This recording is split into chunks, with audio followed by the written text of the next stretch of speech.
J.V. Stalin. The London Congress of the Russian Social Democratic Labour Party. Notes of a delegate. See footnote 1. June 20 and July 10, 1907. Source. Works, Volume 2, 1907 to 1913. Publisher. Foreign Languages Publishing House, Moscow, 1954. The London Congress is over. In spite of the expectations of liberal hacks, such as the bourgeoisies, see footnote 2, and Kuskovas, see footnote 3, the Congress did not result in a split, but in the further consolidation of the party, in the further unification of the advanced workers of all Russia in one indivisible party. It was a real all-Russian unity Congress, for at this Congress our Polish comrades, our comrades of the Bund, and our Lettish comrades were for the first time most widely and fully represented. For the first time they took an active part in the work of the party Congress and, consequently, for the first time most directly linked the fate of their respective organizations with the fate of the entire party. In this respect the London Congress greatly contributed to the consolidation and strengthening of the Russian Social Democratic Labour Party. Such is the first and an important result of the London Congress.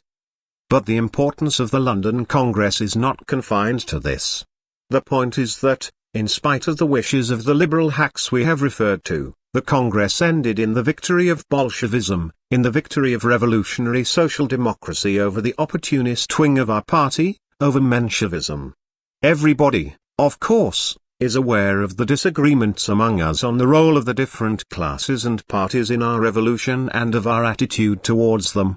Everybody knows, too, that in a number of pronouncements the official center of the party, which is Menshevik in composition, took a stand in opposition to the party as a whole.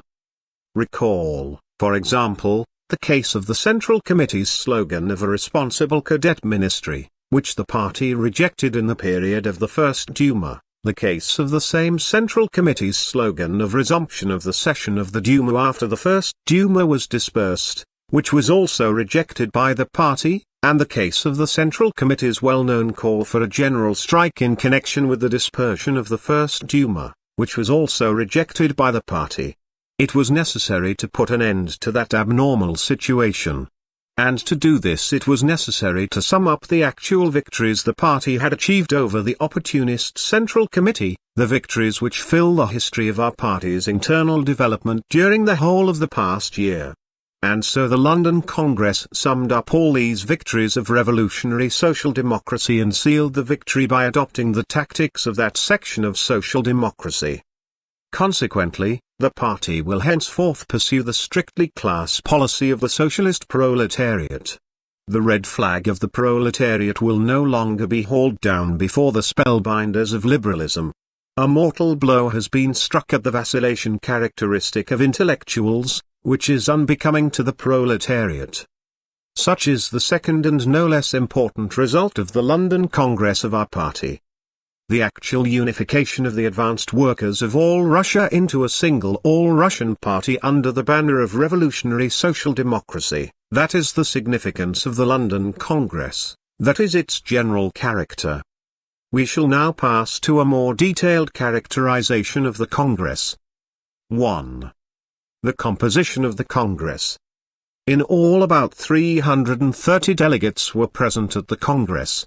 Of these, 302 had the right to vote. They represented over 150,000 party members. The rest were consultative delegates. The distribution of the delegates according to groups was approximately as follows, counting only those with right to vote: Bolsheviks 92, Mensheviks 85, Bundists 54, Poles 45 and Lets 26. As regards the social status of the delegates, workers or non-workers, the Congress presented the following picture: manual workers 116 in all, office and distributive workers 24, the rest were non-workers.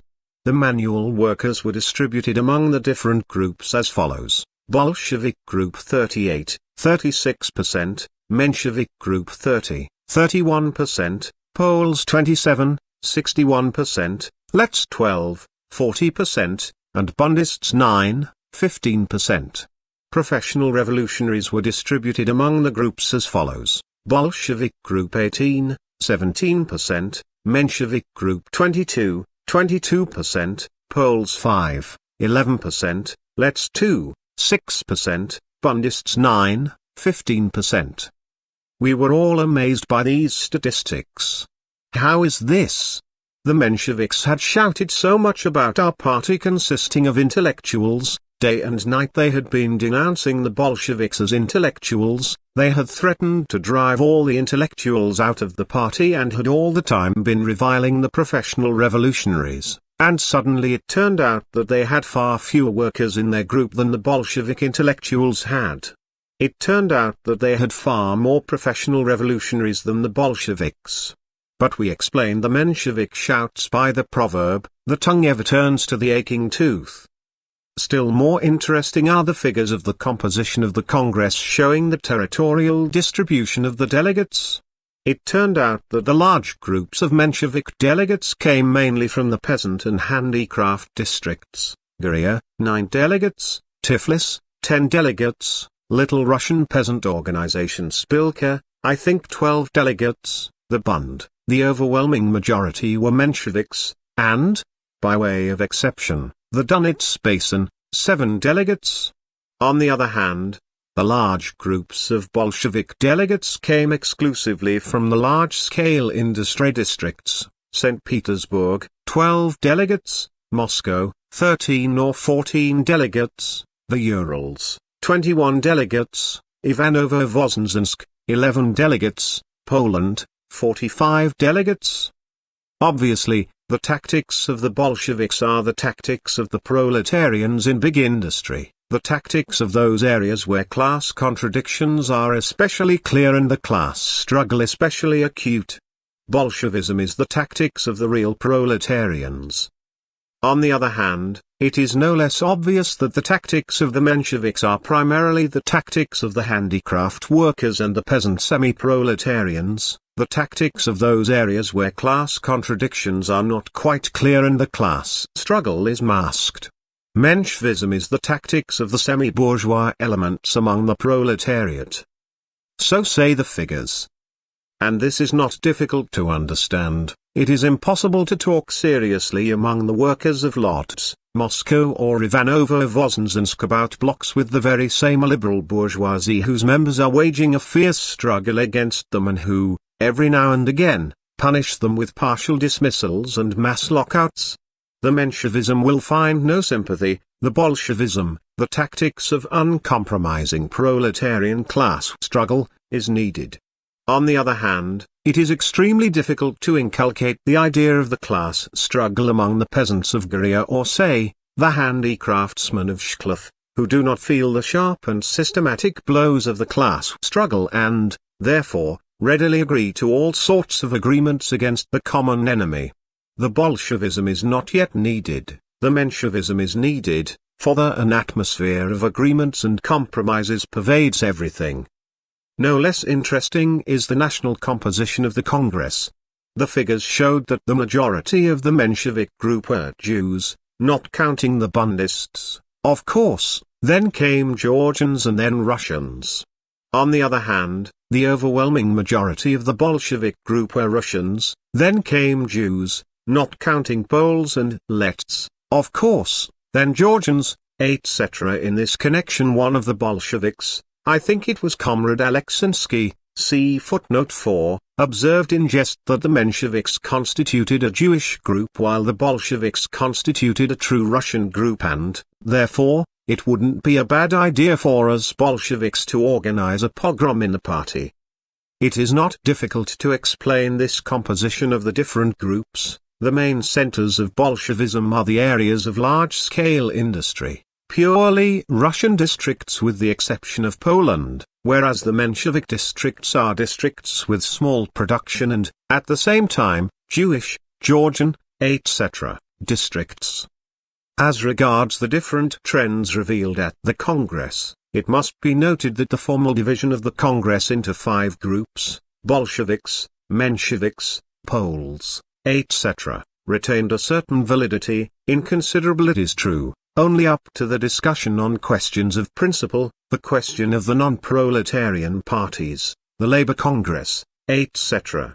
When these questions of principle came up for discussion, the formal grouping was in fact cast aside, and when a vote was taken, the Congress, as a rule, divided into two parts, Bolsheviks and Mensheviks.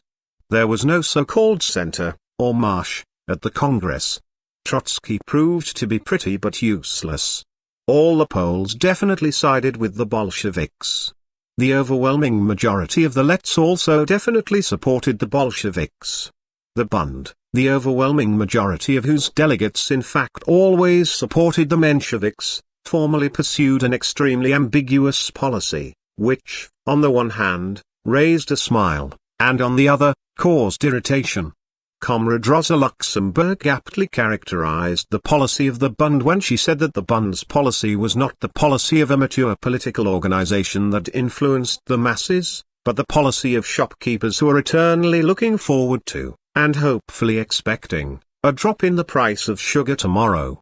Of the Bundists, only 8 to 10 delegates supported the Bolsheviks, and then not always. In general, predominance, and rather considerable predominance, was on the side of the Bolsheviks.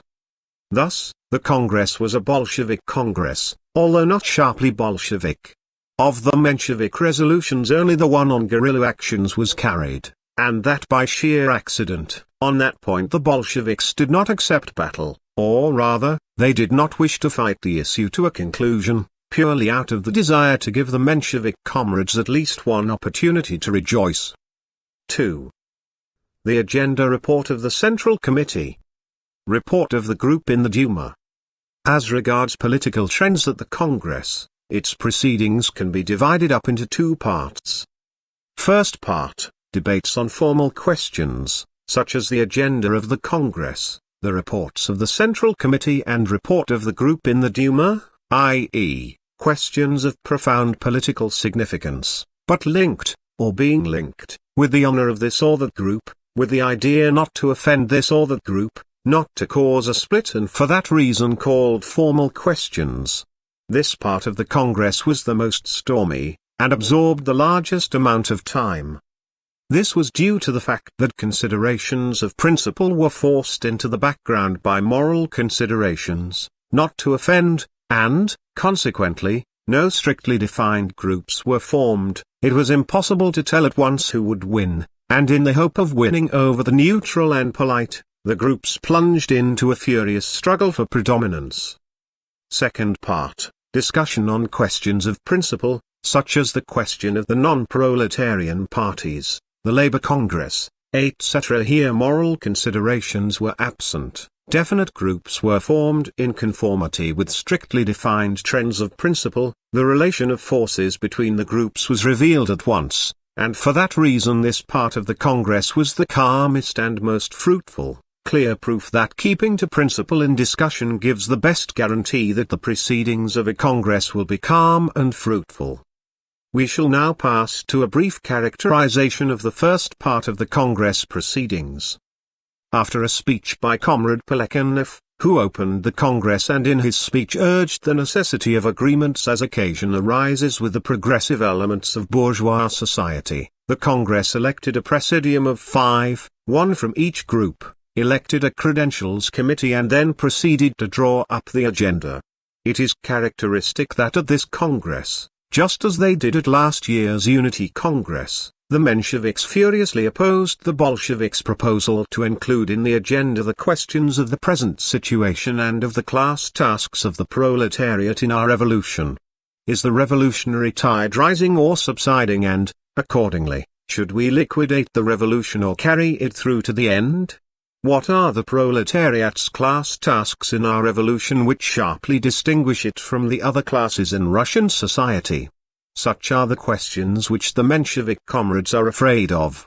They flee from them like shadows from the sun. They do not wish to bring to light the roots of our disagreements. Why?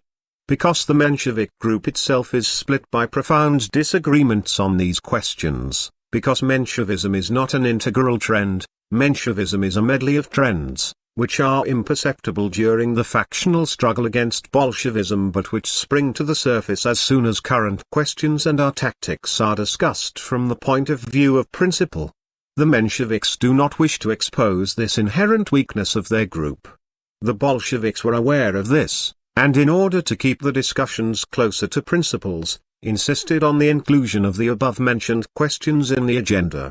Realizing that keeping to principles would kill them, the Mensheviks became stubborn. They hinted to the polite comrades that they would be offended, and so the Congress did not include the question of the present situation, etc., in the agenda.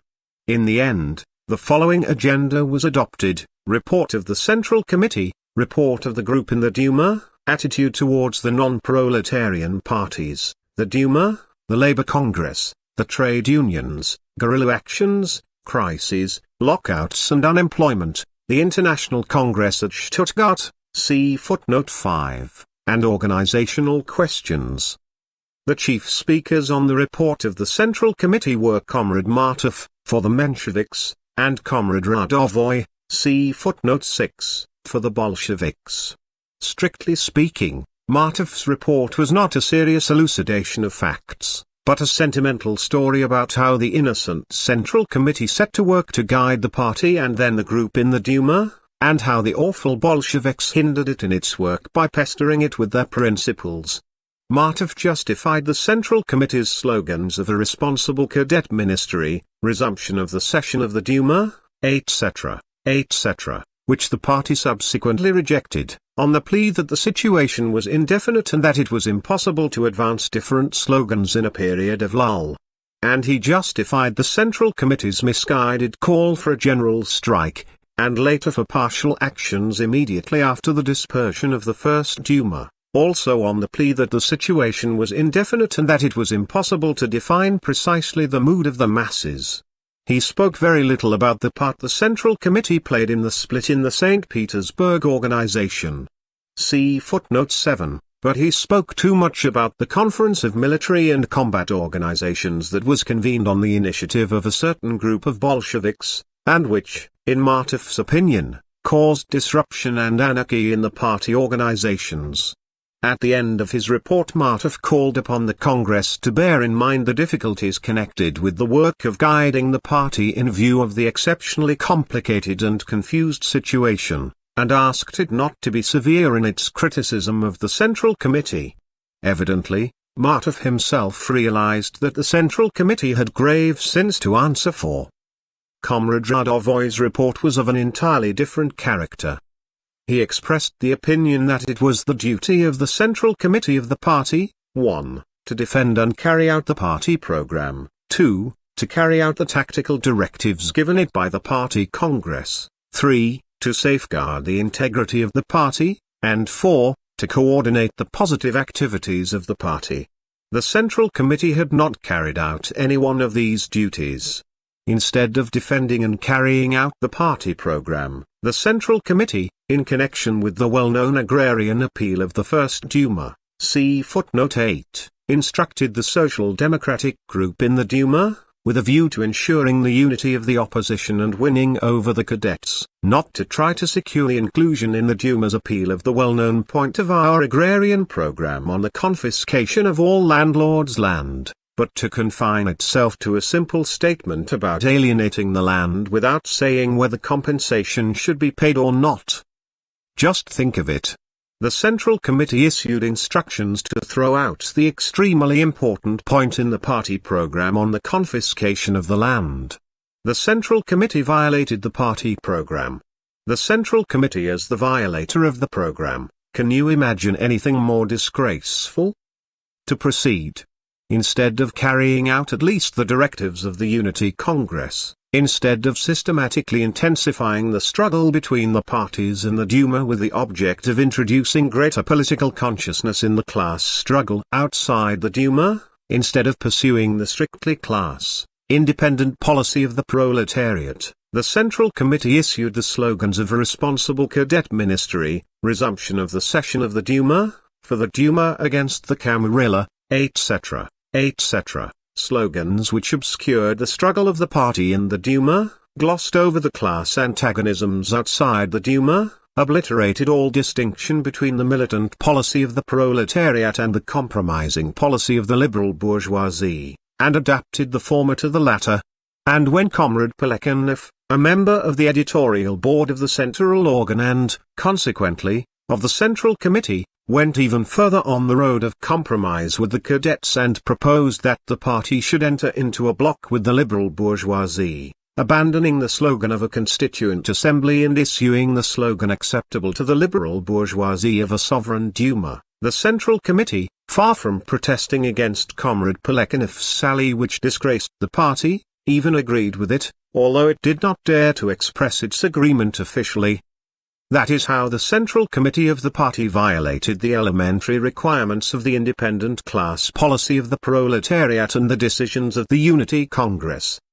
A Central Committee which obscures the class consciousness of the proletariat, a Central Committee which subordinates the policy of the proletariat to the policy of the liberal bourgeoisie, a Central Committee which hauls down the flag of the proletariat before the charlatans of cadet liberalism. This is what the Menshevik opportunists have brought us to.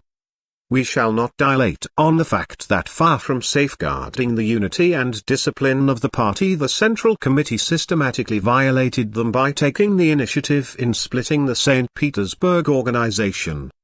Nor do we wish to dilate on the fact that the Central Committee has not coordinated the party's activities. This is clear enough as it is.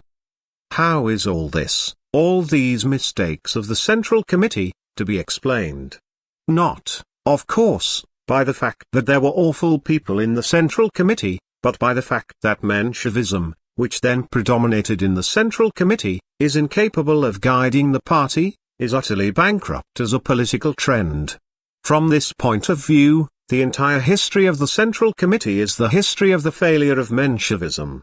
And when the Menshevik comrades reproach us and say that we hindered the Central Committee, that we pestered it, etc., etc., we cannot refrain from answering these moralizing comrades. Yes, comrades, we hindered the Central Committee in its violation of our program, we hindered it in its adaptation of the tactics of the proletariat to the tastes of the liberal bourgeoisie, and we will continue to hinder it, for this is our sacred duty. That is approximately what Comrade Radovoy said. The discussion showed that the majority of the comrades, even some Bundists, supported Comrade Radovoy's point of view. And if, after all, the Bolshevik resolution, which noted the mistakes of the Central Committee, was not carried, it was because the consideration not to cause a split strongly influenced the comrades. Nor, of course, was the Menshevik vote of confidence in the Central Committee carried. What was carried was simply a motion to pass to the order of the day without appraising the activities of the Central Committee. The discussion on the report of the group in the Duma was, in general, a repetition of the discussion on the preceding question. That is understandable. The group in the Duma acted under the direct guidance of the Central Committee and, naturally, criticism or defense of the Central Committee was at the same time criticism or defense of the group in the Duma.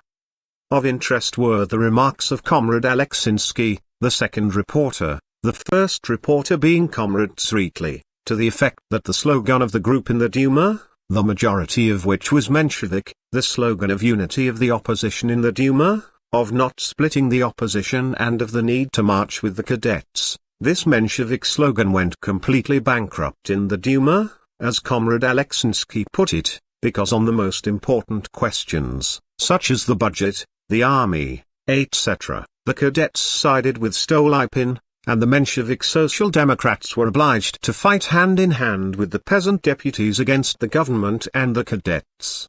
The Mensheviks were, in fact, obliged to admit the failure of their position and carry out in the Duma the Bolshevik slogan that the peasant deputies must be won for the struggle against the rights and the cadets. No less interesting were the remarks of the Polish comrades to the effect that it was impermissible for the group in the Duma to agree to joint meetings with the Narodowcy, see footnote 9, those black hundreds of Poland, who have more than once in the past organized the massacre of socialists in Poland and are continuing to do so now. To this, two leaders of the Caucasian Mensheviks, see footnote 10, one after another, replied that the important thing for the group in the Duma was not what the various parties did at home, but how they were behaving in the Duma, and that in the Duma the Narodovцы were behaving more or less like liberals. It follows, therefore, that parties must be judged not by what they do outside the Duma, but by what they say in the Duma. Opportunism cannot go further than that. Most of the speakers agreed with the point of view expressed by Comrade Aleksinsky, but, for all that, no resolution was adopted on this question either, once again from the consideration not to offend. The Congress set aside the question of the resolution and passed straight on to the next question. 3. The non-proletarian parties. From formal questions we passed to questions of principle, to the questions of our disagreements. Our disagreements on tactics center around the questions of the probable fate of our revolution, and of the role of the different classes and parties in Russian society in this revolution. That our revolution is a bourgeois revolution, that it must end in the rout of the feudal and not of the capitalist system, and that it can culminate only in a democratic republic. On this, everybody seems to be agreed in our party. Further, that, on the whole, the tide of our revolution is rising and not subsiding, and that our task is not to liquidate the revolution but to carry it through to the end. On this too, formally at least, everybody is agreed, for the Mensheviks, as a group, have so far not said anything to the contrary. But how is our revolution to be carried through to the end? What is the role of the proletariat, of the peasantry and of the liberal bourgeoisie in this revolution? With what combination of fighting forces would it be possible to carry through this revolution to the end? Whom shall we march with, whom shall we fight? Etc., etc. This is where our disagreements begin. The opinion of the Mensheviks. Since ours is a bourgeois revolution, only the bourgeoisie can be the leader of the revolution. The bourgeoisie was the leader of the Great Revolution in France, it was the leader of revolutions in other European countries, it must be the leader of our Russian revolution too. The proletariat is the principal fighter in the revolution, but it must march behind the bourgeoisie and push it forward. The peasantry is also a revolutionary force, but it contains too much that is reactionary and, for that reason, the proletariat will have much less occasion to act jointly with it than with the liberal democratic bourgeoisie. The bourgeoisie is a more reliable ally of the proletariat than the peasantry. It is around the liberal democratic bourgeoisie, as the leader, that all the fighting forces must rally. Hence, our attitude towards the bourgeois parties must be determined not by the revolutionary thesis, together with the peasantry against the government and the liberal bourgeoisie, with the proletariat at the head, but by the opportunist thesis, together with the entire opposition against the government, with the liberal bourgeoisie at the head. Hence the tactics of compromising with the liberals. Such is the opinion of the Mensheviks. The opinion of the Bolsheviks. Ours is, indeed, a bourgeois revolution, but this does not mean that our liberal bourgeoisie will be its leader. In the 18th century the French bourgeoisie was the leader of the French Revolution, but why? Because the French proletariat was weak, it did not come out independently, it did not put forward its own class demands, it had neither class consciousness nor organization, it then dragged at the tail of the bourgeoisie and the bourgeoisie used it as a tool for its bourgeois aims. As you see, the bourgeoisie was then not in need of an ally in the shape of the Tsarist regime against the proletariat. The proletariat itself was the ally and servant of the bourgeoisie, and that is why the latter could then be revolutionary, even march at the head of the revolution.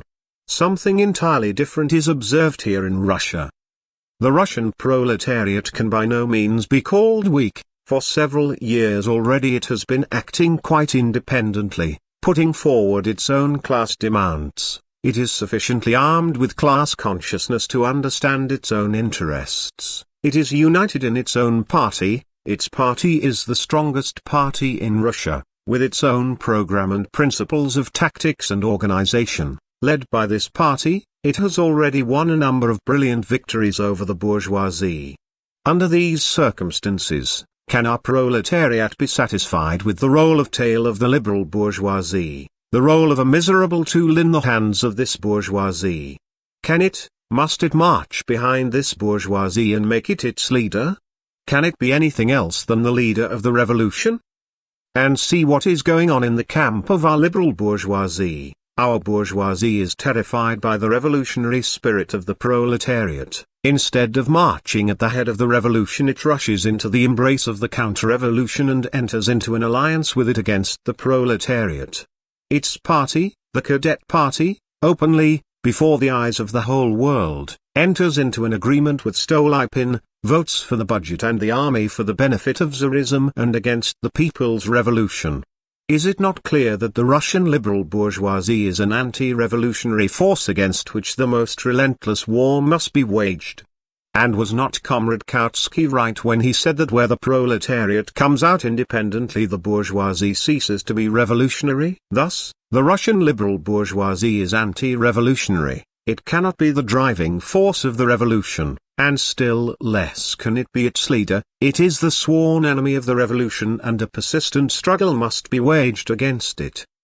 The only leader of our revolution, interested in and capable of leading the revolutionary forces in Russia in the assault upon the Tsarist autocracy, is the proletariat. The proletariat alone will rally around itself the revolutionary elements of the country. It alone will carry through our revolution to the end. The task of social democracy is to do everything possible to prepare the proletariat for the role of leader of the revolution. This is the pivot of the Bolshevik point of view. To the question, who, then, can be the reliable ally of the proletariat in the task of carrying through our revolution to the end, the Bolsheviks answer, the only ally of the proletariat, to any extent reliable and powerful, is the revolutionary peasantry. Not the treacherous liberal bourgeoisie, but the revolutionary peasantry will fight side by side with the proletariat against all the props of the feudal system. Accordingly, our attitude towards the bourgeois parties must be determined by the proposition, together with the revolutionary peasantry against Tsarism and the liberal bourgeoisie, with the proletariat at the head. Hence the necessity of combating the hegemony, leadership, of the cadet bourgeoisie and, consequently, the impermissibility of compromising with the cadets. Such is the opinion of the Bolsheviks. It was within the framework of these two positions that the speeches of the reporters Lenin and Martynov, and of all the other speakers revolved. Comrade Martynov touched the final depths of profundity of the Menshevik point of view by categorically denying that the proletariat should assume hegemony, and also by categorically defending the idea of a bloc with the cadets. The other speakers, the vast majority of them, expressed themselves in the spirit of the Bolshevik position. Of exceptional interest were the speeches of Comrade Rosa Luxemburg, who conveyed greetings to the Congress on behalf of the German Social Democrats and expounded the views of our German comrades on our disagreements. Here we link together the two speeches RL delivered at different times, expressing her complete agreement with the Bolsheviks on the questions of the role of the proletariat as the leader of the revolution, the role of the liberal bourgeoisie as an anti-revolutionary force, etc., etc. Rosa Luxemburg criticized the Menshevik leaders Plekhanov and Axelrod, called them opportunists, and put their position on a par with that of the bourgeoisists in France. I know, said Luxemburg, that the Bolsheviks, too, have certain faults and fads, that they are somewhat too rigid, but I fully understand and excuse them. One cannot help being rigid in face of the diffuse and jelly-like mass of Menshevik opportunism. The same excessive rigidity was observed among the Gerstists, see footnote 11, in France, whose leader, Comrade Gerst, stated in a well-known election poster, "Don't let a single bourgeois dare to vote for me, for in Parliament I will defend only the interests of the proletarians against all the bourgeois." In spite of this sharpness, we German Social Democrats always took the side of the Gerstists in their struggle against the traitors to Marxism, against the bourgeoisists. The same must be said about the Bolsheviks, whom we German Social Democrats will support in their struggle against the Menshevik opportunists. That approximately is what Comrade Rosa Luxemburg said. Still more interesting was the famous letter the Central Committee of the German Social Democratic Party sent to the Congress, and which Rosa Luxemburg read. It is interesting because, by advising the party to fight liberalism, and recognizing the special role played by the Russian proletariat as the leader of the Russian Revolution, by the same token it recognized all the main propositions of Bolshevism. Thus, it became clear that the German Social Democratic Party, the most tried and tested and the most revolutionary party in Europe, openly and clearly supported the Bolsheviks, as true Marxists, in their struggle against the traitors to Marxism, against the Mensheviks. Of interest also are several passages in the speech delivered by Comrade Tyszka, the representative of the Polish delegation in the Presidium. Both groups assure us, said Comrade Tyszka, that they stand firmly by the point of view of Marxism. It is not easy for everybody to understand who it is that really stands by this point of view, the Bolsheviks or the Mensheviks. We stand by the point of view of Marxism, came an interruption from several Mensheviks on the left. No, comrades, retorted Tyszka, you do not stand by it, you lie down on it, for all the helplessness you display in leading the class struggle of the proletariat, the fact that you can learn by rote the great words of the great Marx but are unable to apply them, all this shows that you do not stand by but lie down on the point of view of Marxism. Aptly put. Indeed, just take the following fact. The Mensheviks often say that it is the task of social democracy always and everywhere to convert the proletariat into an independent political force. Is this true? Absolutely true. These are the great words of Marx, which every Marxist should always remember. But how do the Menshevik comrades apply them? Are they helping actually to separate the proletariat from the massive bourgeois elements which surround it and to form it into an independent, self-reliant class? Are they rallying the revolutionary elements around the proletariat and preparing the proletariat for the role of leader of the revolution? The facts show that the Mensheviks are doing nothing of the kind. On the contrary, the Mensheviks advise the proletariat to enter more often into agreements with the liberal bourgeoisie, and thereby they are helping not to separate the proletariat as an independent class, but to fuse it with the bourgeoisie.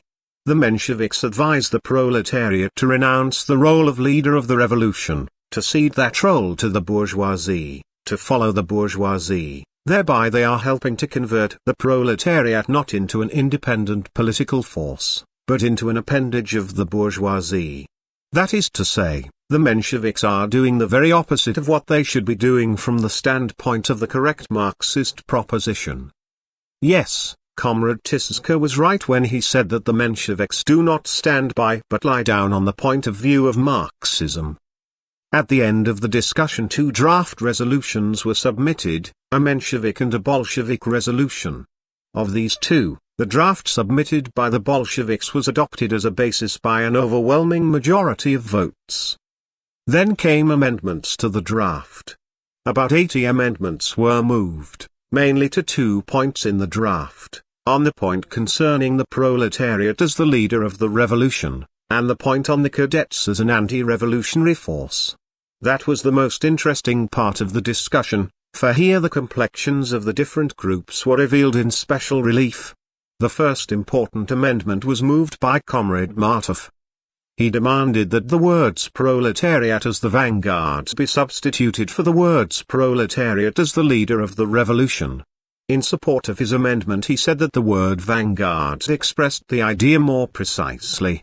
He was answered by Comrade Alexinsky, who said that it was not a matter of precision, but of the two opposite points of view that were reflected in this, for vanguard and leader are two totally different concepts.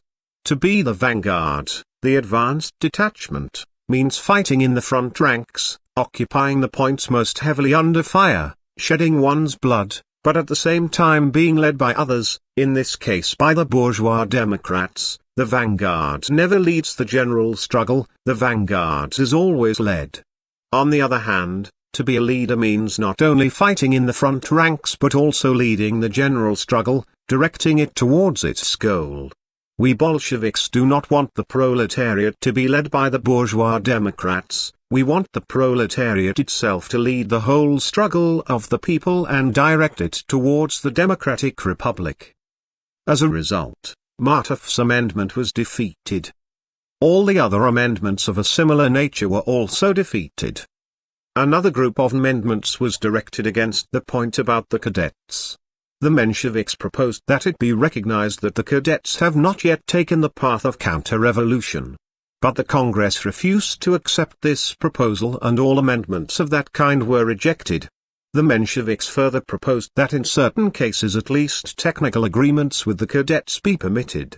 The Congress also refused to accept this proposal and defeated all amendments of that kind.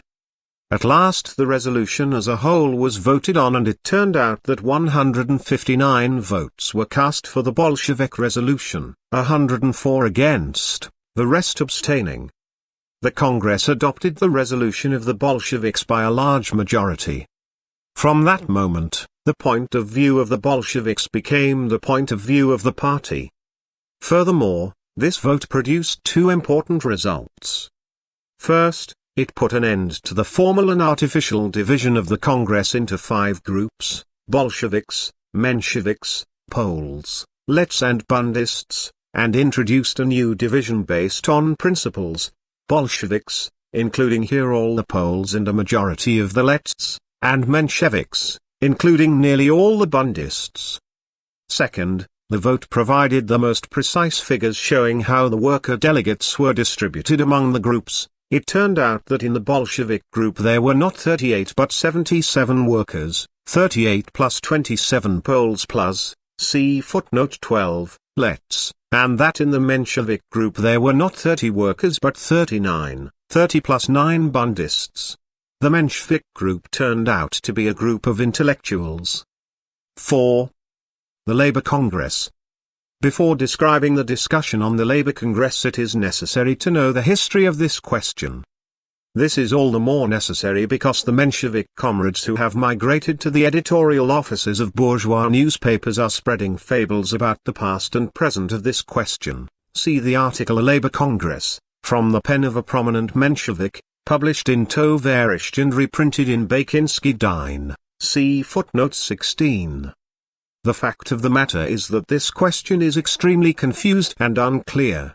Whereas on the other points of our disagreements we already have two sharply defined trends in the party, Bolshevik and Menshevik, on the question of the Labour Congress we have not two but a whole heap of trends, extremely unclear and contradictory.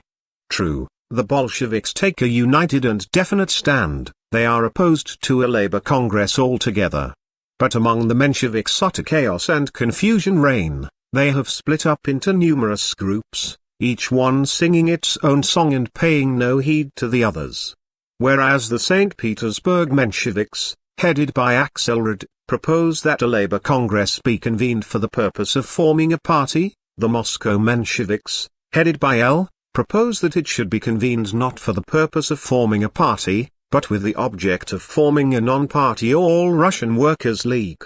The Mensheviks from the south go still further and, headed by Lenin, 12 call for the convocation of a Labour Congress with the object of forming not a party, and not a workers' league, but a wider toilers' league which, in addition to all the proletarian elements, could embrace also the socialist revolutionary, semi-bourgeois toiler elements. I shall not dwell on other, less influential, groups and persons, like the Odessa and Transcaspian groups, or like those half-witted authors of a comical pamphlet who call themselves Brodyaga and Shura. See footnote 13. Such is the confusion that reigns in the ranks of the Mensheviks.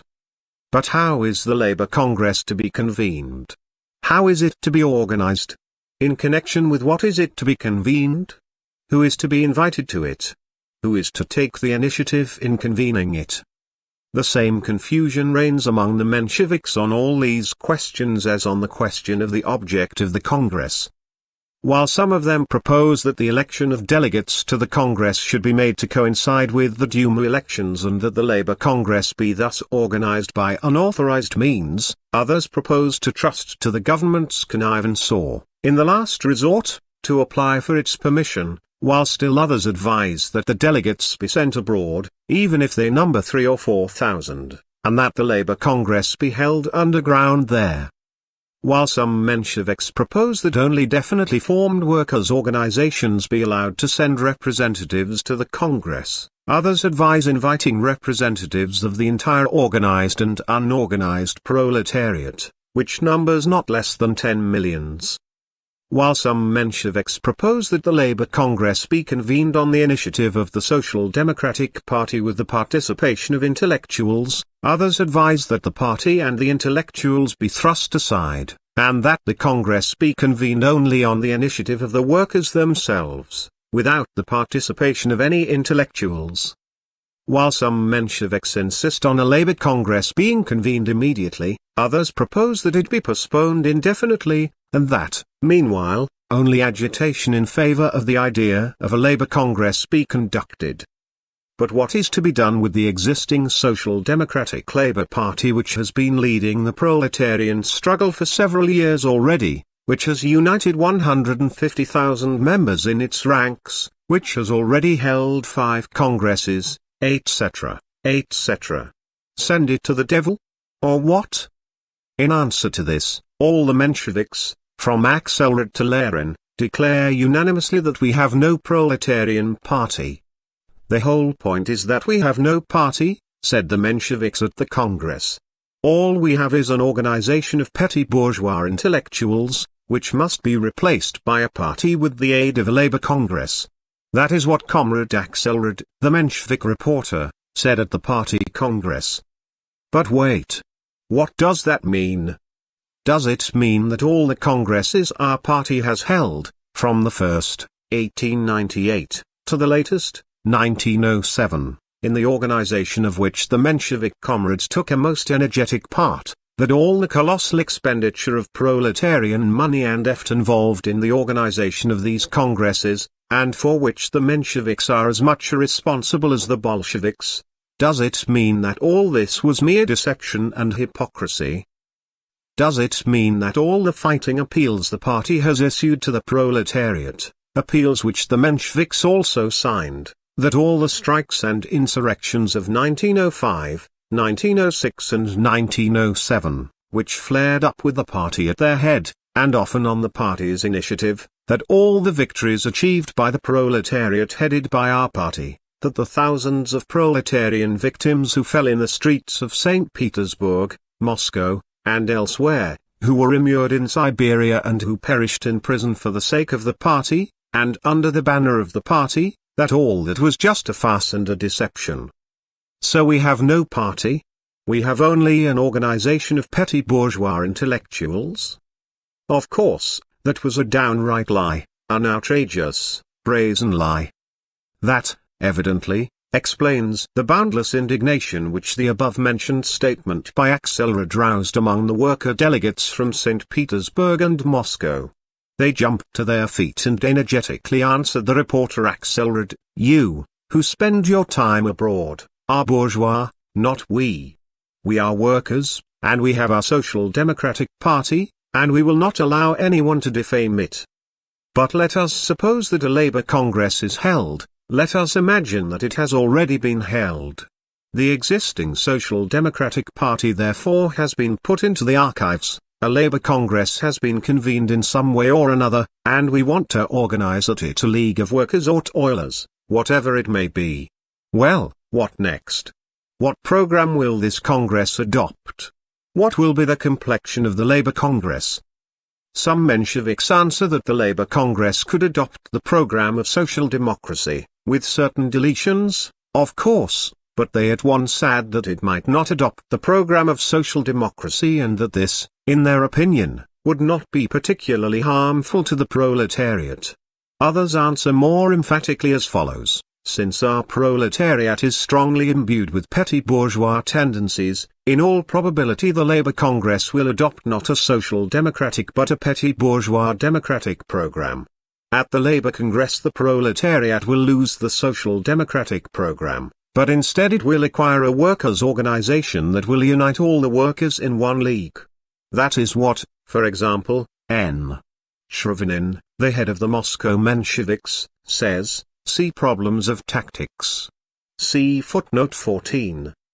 And so, a workers' league without a social democratic program such is the probable result of a labor congress. That, at all events, is what the Mensheviks themselves think. Evidently, while they disagree with one another on certain questions concerning the objects of the Labour Congress and the methods of convening it, the Mensheviks are agreed among themselves on the point that we have no party, all we have is an organization of petty bourgeois intellectuals, which ought to be put into the archives. It was within this framework that Axelrod's report revolved. It became evident from Axelrod's report that agitation for a Labour Congress would practically and inevitably amount to agitation against the party, a war against it. And the practical work of convening the Labour Congress would also inevitably amount to practical work in disorganizing and undermining our present party. And yet the Mensheviks, through the mouth of their reporter, and also in their draft resolution, requested the Congress to prohibit agitation against attempts to organize a Labour Congress, i.e., against attempts leading to disorganization of the party. It is interesting to note that, running through the speeches of the Menshevik speakers, with the exception of Plekhanov, who said nothing about the Labour Congress, were the slogans, "Down with the party, down with social democracy, long live the non-party principle, long live the non-social democratic workers' league." These slogans were not openly advanced by the speakers, but they ran as an undertone through their speeches. It is not without reason that all the bourgeois writers, from the syndicalists and socialist revolutionaries to the cadets and octobrusts, all so ardently express themselves in favor of a Labour Congress. After all, they are all enemies of our party, and the practical work of convening a Labour Congress might considerably weaken and disorganize the party. Why should they not welcome the idea of a Labour Congress? The Bolshevik speakers said something entirely different. The Bolshevik reporter, Comrade Lindoff, see footnote 15, after briefly characterizing the main trends among the Mensheviks, proceeded to trace the conditions which gave rise to the idea of a Labour Congress. Agitation for a Labour Congress began in 1905, before the October days, during the repressions. It ceased during the October to November days. During the subsequent months of fresh repression, agitation for a Labour Congress revived. During the period of the first Duma, in the days of relative freedom, the agitation subsided. Then, after the dispersion of the Duma, it grew again, etc. The conclusion to be drawn is clear: in the period of relative freedom, when the party is able to expand freely, there is naturally no ground for agitation for a Labour Congress with the object of forming a broad non-party party. On the other hand, during periods of repression, when the influx of new members into the party gives way to an exodus, agitation for a Labour Congress, as an artificial measure for widening the narrow party, or replacing it by a broad non-party party, finds some ground. But it goes without saying that no artificial measures will be of any avail, for what is needed for the actual expansion of the party is political freedom and not a Labour Congress, which itself needs such freedom. To proceed, the idea of a Labour Congress, taken concretely, is fundamentally false, for it rests not on facts, but on the false proposition that we have no party. The point is that we have a proletarian party which loudly proclaims its existence, and whose existence is felt only too well by the enemies of the proletariat. The Mensheviks are fully aware of this, and precisely because we already have such a party, the idea of a Labour Congress is fundamentally false. Of course, if we did not have a party numbering over 150,000 advanced proletarians in its ranks, and leading hundreds of thousands of fighters, if we were only a tiny handful of uninfluential people as the German Social Democrats were in the 60s or the French Socialists in the 70s of the last century, we ourselves would try to convene a Labour Congress with the object of squeezing a Social Democratic Party out of it. But the whole point is that we already have a party, a real proletarian party, which exercises enormous influence among the masses, and to convene a Labour Congress, to form a fantastic non-party party, we would, inevitably, first of all have to put an end to the existing party, we would first of all have to wreck it. That is why, in practice, the work of convening a Labour Congress must inevitably amount to a work of disorganizing the party. And whether success could ever be achieved in forming a broad non-party party in place of it, and indeed, whether such a party ought to be formed, is questionable. That is why the enemies of our party, the cadets and octobrusts, and the like, so heartily praise the Mensheviks for their agitation in favor of a Labour Congress. That is why the Bolsheviks think that the work of convening a Labour Congress would be dangerous, would be harmful, for it would discredit the party in the eyes of the masses and subject them to the influence of bourgeois democracy. That is approximately what Comrade Lindorf said.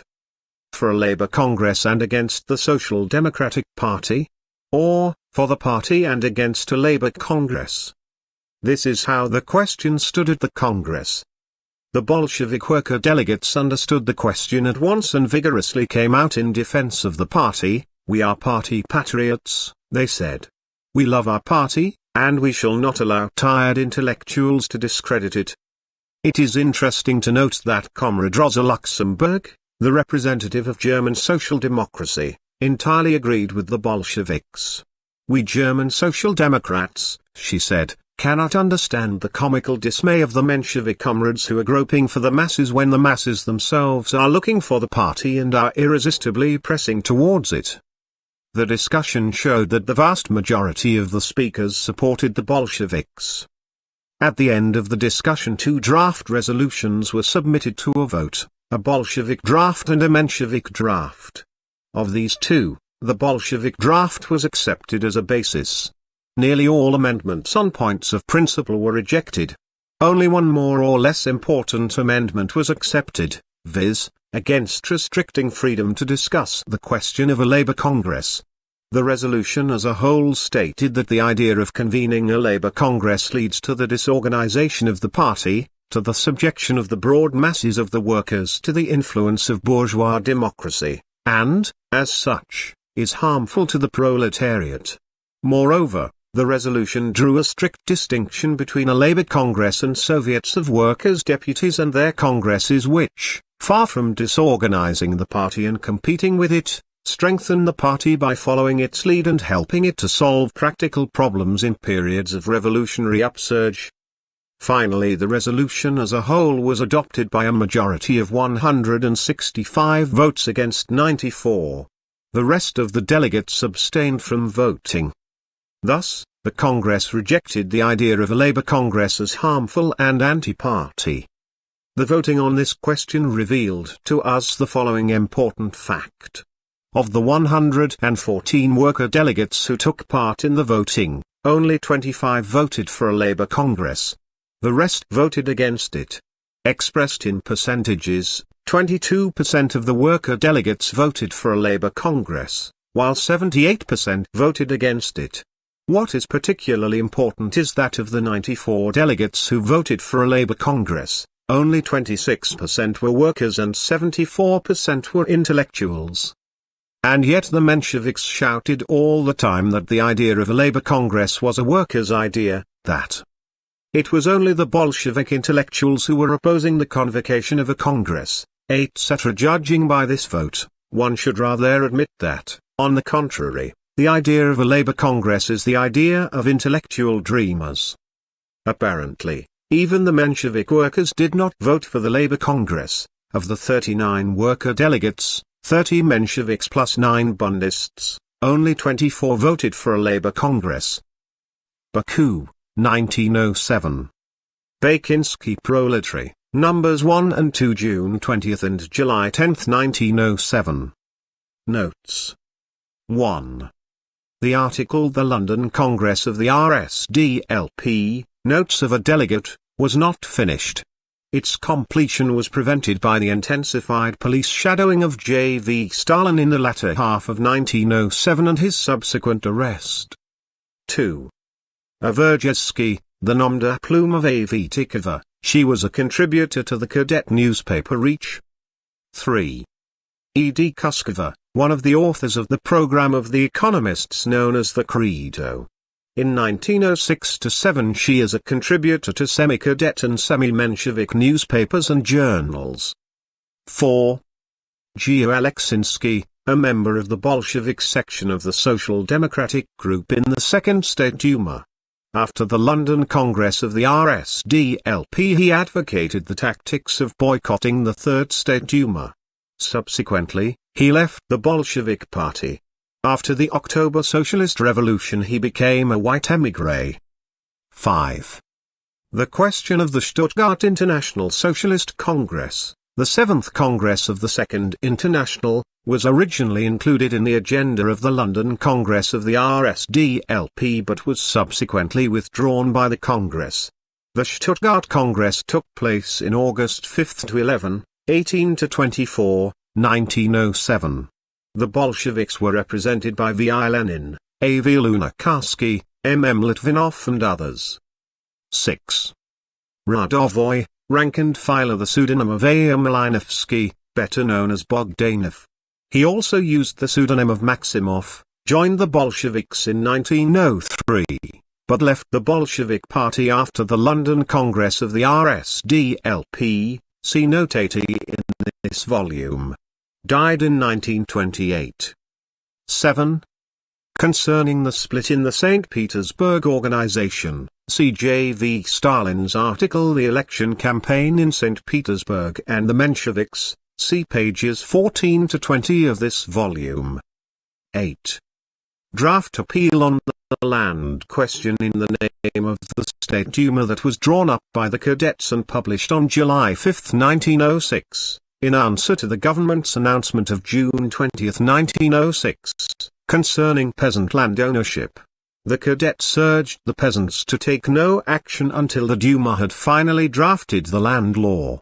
The Central Committee of the RSDLP, which was controlled by the Mensheviks, instructed the Social Democratic Group in the Duma to support the cadets' appeal. The group, however, voted against it. 9. Narodowcy, National Democrats, the counter-revolutionary nationalist party of the Polish bourgeoisie, formed in 1897. During the revolution of 1905–07 it became the principal party of the Polish counter-revolution, the party of the Polish Black Hundreds. 10. This refers to the speeches delivered at the 5th, London, Congress of the RSDLP by the Menshevik deputies in the Second State Duma. L.J. Parides and I.G. Tsreetli, see Minutes of the 5th Congress of the RSDLP, 1935, Russian edition, pages 250 and 354–355. 11. Gerstists, the supporters of Jules Gerst, the left-wing Marxist trend in the ranks of the French socialists. In 1901 the Gerstists founded the Socialist Party of France. They fought the opportunists in the French labor movement and opposed the policy of concluding agreements with the bourgeoisie and of socialist-centering bourgeois governments. On the outbreak of the world imperialist war, Gerst took a national defense stand and entered the bourgeois government. A section of the Gerstists who remained true to revolutionary Marxism subsequently joined the Communist Party of France. 12. Weilerin, also Ellerin, the pseudonyms of Emma Lauria, a Menshevik liquidator who in 1907 advocated the convocation of a broad labor congress. In 1917 Weilerin joined the Bolshevik Party. L.I. Luzin, a Menshevik liquidator. 13. This refers to the pamphlet The All-Russian Labor Congress and the Bolsheviks published in Georgian in Tiflis in 1907. Brodiaga, Tramp, the nom de plume of the Menshevik Georgy Irads. Shura, the pseudonym of the Menshevik Bishkina, wife of Irads. 14. Shrivinin's article on the Labor Congress was published in the Menshevik Symposium The Political Situation and Tactical Problems, Moscow 1906. 15. Lingoff, the pseudonym of G. D. Leiteisen. 16. This refers to an article by Yuri Peryaslavsky, G. Krustlyoff. Bakinsky Dine, the Bakude, a daily liberal newspaper published from June 1907 to January 1908. End of The London Congress of the Russian Social Democratic Labour Party, by J. V. Stalin.